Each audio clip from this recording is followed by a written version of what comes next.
विषय आता कळतोय बघा, ही खूप अवघड आणि सिरियस विषय. मग याच्यामध्ये स्वतः देवेंद्र फडणवीस साहेबांना आता लक्ष घालावं लागणार आहे. कारण विलास घुले त्या बंधूंचं खून झालाय. शेवटी ते आरोपी तर सगळे, त्यांना शिक्षा झाली पाहिजे. कोणाचं लेकरू गेलं आणि त्याला न्याय नाही मिळाला असं या राज्यात होऊ नये.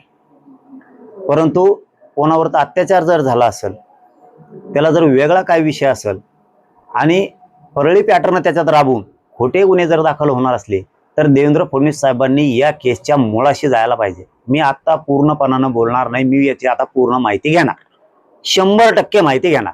हे प्रकरण काय गोरगरीब लोकांवरती लादलं जात आहे का जाणून बुजून आरोप करून गुन्हे दाखल केले जाते, याच्या मुळाशी 100% मी फडणवीस साहेबाला जायला लावणार.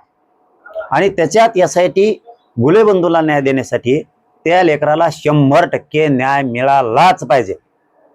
अजिबात कसलीही गय त्याच्यात कोणाचीही करायची नाही. पण जी SIT नियुक्त केली गेली, त्या SITनं ह्या सगळ्या प्रकरणाच्या मुळाशी जाणं सुद्धा गरजेचं. एका बाजूनं नाही. SITचा अर्थ असा की ज्या खुनाचा तुम्हाला उलगडा करायचा आहे, त्याचा उलगडा चहूबाजूने केला पाहिजे. याचे धागेदोरे कुठे आहेत, याचं मूळ काय, याच्या पूर्ण मुळाशी जाणं SITचं सुद्धा कर्तव्य आहे.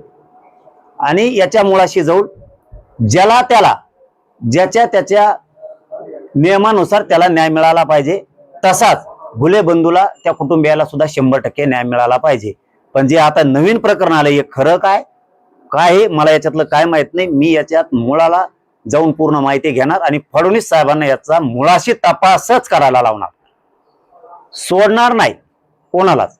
आणि घुले बंधूवरती, त्या कुटुंबावरती सुद्धा कधीही अन्याय होऊ देणार नाहीत आम्ही.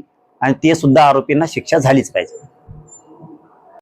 नाही, मी चर्चा करणार नाहीये, कारण मी करीन म्हणलं की करतोच. मी कधी खोटं आपल्याशी बोलत नाही. आणखीन अनेक जण आहेत त्याच्यामध्ये, म्हणजे स्वतः सरकार पण आहे, स्वतः त्याच्यामध्ये बच्चू कडू साहेब पण आहेत त्याच्यात. आता अनेक बरेच जण उठले दादा. आता पवारांचं पण आंदोलन सुरू आहे, ते पण त्याच्यात उठलेत. ते चर्चा करतीलच. पण सरकारने हे बाकीचे आंदोलन करतेत, ही रोष न बघता शेतकऱ्यांच्या हिताचा निर्णय घ्यावा की एकही शेतकरी वंचित राहू नये कर्जमुक्तीपासून. यावर मात्र सरकारनं ठामवणं गरजेचं. शेतकऱ्याच्या कोणत्या आंदोलनात जातो, कोणत्या पण शेतकऱ्यांना न्याय देण्यासाठी आपण गेलो पाहिजे, उठलो पाहिजे. 4 महिन्यापूर्वी मागणी केली महादेव कुटुंबियांना, त्या ताईंना, त्यांना सगळ्यांना माहिती आहे की याचा पुनर्तपास करा म्हणून, कारण त्याच्यात 100% हे. पण आता अधिकृत म्हणायचं असेल तर तपासाकडे जावं लागतं. त्याच्यात डबल SITची पण होणार आहे आणि CIDची पण होणार. 100% महादेव मुंडेचा तपास खोलापर्यंत जाणारच, ते राहणारच नाही. आणि त्या कुटुंबियांना पण हे माहिती. आणि आपण मुख्यमंत्र्यांना सुद्धा त्यावेळी सांगितलं त्याचा पुनर्तपास होऊ द्या, आणि ते होणार आहे. मुळात जाणार आहेत आरोपी तुम्हाला महादेव मुंडे प्रकरणातले 100% दिसणार. थोडं आता थांबावं लागणार आहे, वाट बघावी लागणार आहे. त्या पद्धतीनं आता तपास सुरू होईलच. ते थोड्या दिवसात सुरू होणार आहे. तो सुद्धा असू शकतं, आता ते मला नाही माहिती. पण मला एक गोष्ट माहिती, आणि सगळ्यांनाच माहिती आहे, कायला बोलता येतं प्रत्यक्ष, कायला अप्रत्यक्ष बोलावं लागतं. सत्तेचा पावर आणि राजकारणाच्या जोरावरती यांनी प्रत्येक वेळेस, यांनी ज्या चुका केल्या, यांनी जे गुन्हे केले, हे यांनी दुसऱ्याच्या डोक्यावरती थापिलेले. खोटे गुन्हे सर्रास यांनी दाखल केले प्रत्येक प्रकरणात. आता ती चलती राहिली नाही भाऊ, नीट वागायचं शिक. दिवस होते ते गेले. आता शाना होय, लय वेळेस सांगितलंय. ती टोकरी ती टोकरायचीच बंद व्हायना त्याची. आणखी त्याची जी टोकरी ना, ती बंदच व्हायना आणखी. त्याच्या लक्षातच येईना. त्याला आणखीन काही वर्षानं कळणार आहे. आणखीन पाय खोलात घालू नको. तुला आणखीन मी सांगतोय, मी लय वेळेस सांगितलं, मायात नादी लागायचं तू बंदच कर. खरंच शहाणा असला ना तर तुला मी सांगतो, तू माया नादी लागायचं बंदच करून टाक कायमच. आणि काड्या करायचं बंद कर. खोटे गुन्हे दाखल करणं लोकांवरती, ते आता एवढं सोपं राहिलं नाही. बीडला BSP खमक्या आलाय, निबार येते. जे खरं असेल तेच करता येते. त्याच्यामुळे तू ताण घेऊ नको आता. तूही चलती, तू मंत्री होय, संत्री होय, तू काही होय, तू सरपंच होय एखाद्या गावाचा, माजी सरपंच होय, सदस्य होय, नाही तर मुकादम होय, त्याच्यात पैसे आणता येतात, उचली आणता येतात कोणत्या कारखान्याचे.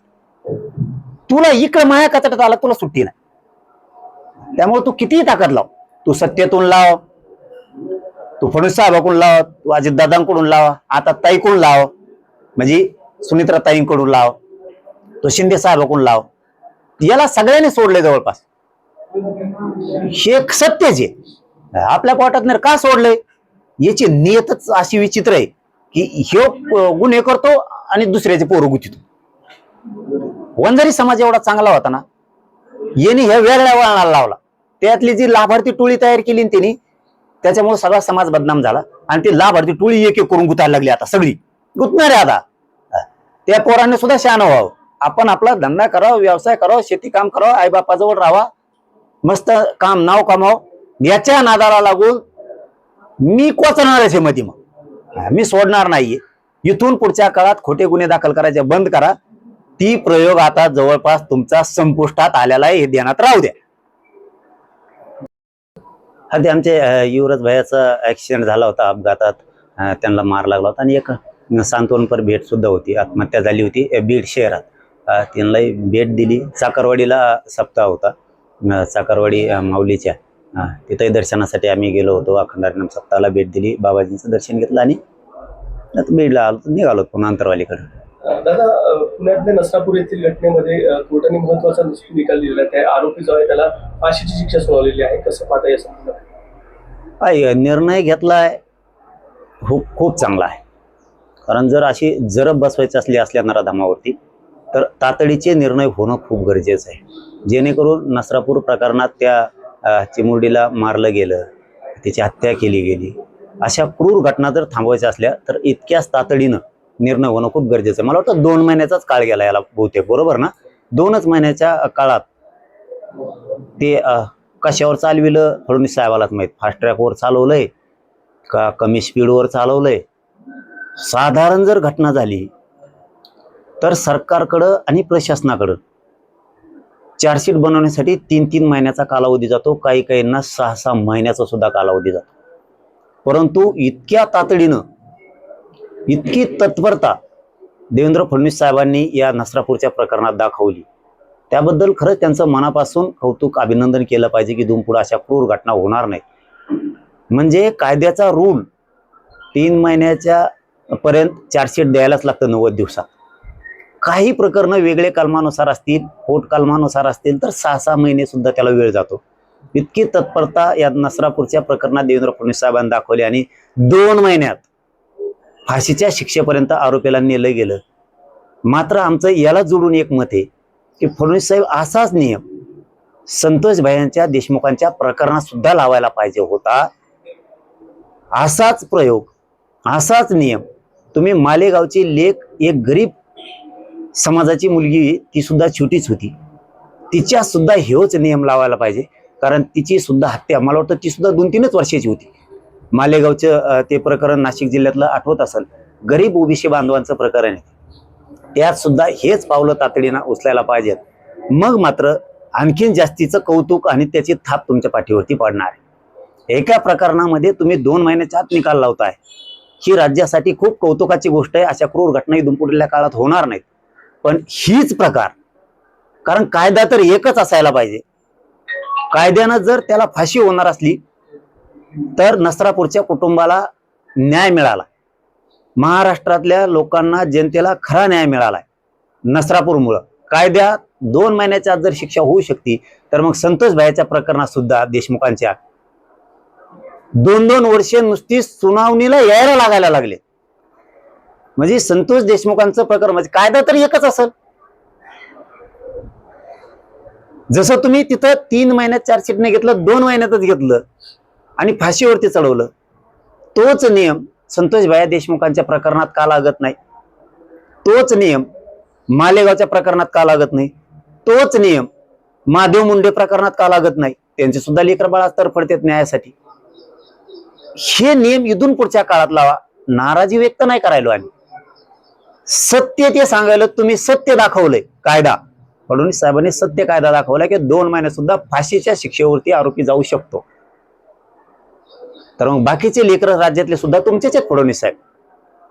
तिथं वेगळा न्याय कसं काय? संतोष देशमुखांच्या प्रकरणात आणखीन सुनावणी सुरू नाहीये. म्हणजे असा अर्थ होतो याचा की सुनावणी सुरू नाही झाली तर आरोपी जामीन मांडून जामिनावर सुटून सुद्धा जाऊ शकते. मग राज्यात केवढा मोठा उद्रेक होईल. फडणवीस साहेबांनी इथं सुद्धा तेव न्याय लावावा, मालेगावात तेव लावावा, संतोष देशमुखांच्या प्रकरणात, महादेव मुंडेच्या प्रकरणात न्यावा, एवढीच आमची अपेक्षा. कर्जमाफीची